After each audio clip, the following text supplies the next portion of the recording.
stabilizing the patient's head with a neck brace, they are carefully placed onto the transportation board and secured using a series of straps.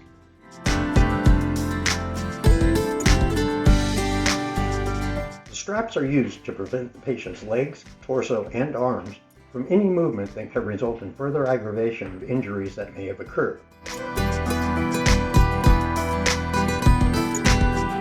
During this time period, vital signs continue to be closely monitored to ensure that the patient is in stable condition for movement.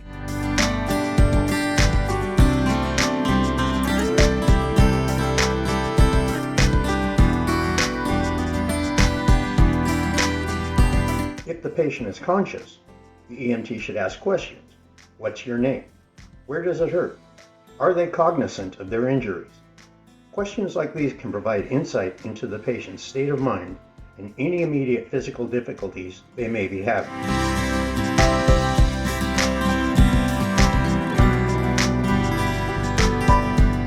Once the straps are in place and vital signs have been verified, the EMTs attach the foam head protection device to ensure that head and neck movement is restrained as much as possible.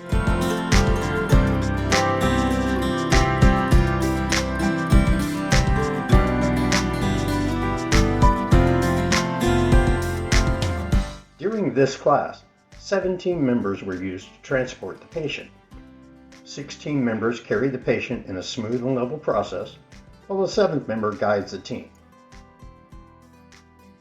The guide continually informs the team of steps, inclines, turns, and other impediments during movement from the injury site to medical transportation.